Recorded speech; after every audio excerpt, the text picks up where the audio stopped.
আসসালামু আলাইকুম। ছোট্ট একটি ড্রয়িং টিউটোরিয়াল আপনাদের সাথে শেয়ার করতে চলে আসলাম। তো আমরা অনেক সময় বুঝতে পারি না যে আসলে কোন রঙের কলম কিংবা সাইন পেন কিংবা যে কোনো ধরনের পেন দিয়ে কোন কাপড়ের কোন রঙের উপরে কি ফুটে উঠবে।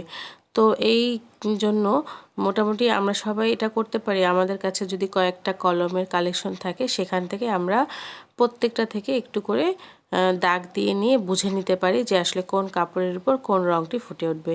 তো আপনারা দেখতেই পারলেন আমি এখানে যে আমার 3টি রঙের জেল পেন রয়েছে, এই রঙের জেল পেনগুলো দিয়ে 3টি বিন্দু আর্ট করে নিলাম এবং সব থেকে বেশি এই পার্পল কালারের উপরে কিন্তু আমার সুরমা কালারের জেল পেনটি ফুটে উঠছে। তো এই জন্যই আমি এই সুরমা কালারের জেল পেন দিয়েই কিন্তু ড্রয়িংটি করে নিচ্ছি। এরকম আপনারাও যে কোনো ডিপ রঙের কাপড়ের মধ্যে এই সুরমা কালারের জেল পেনটি দিয়ে ড্রয়িং করে নিতে পারেন। তো কেমন লাগলো?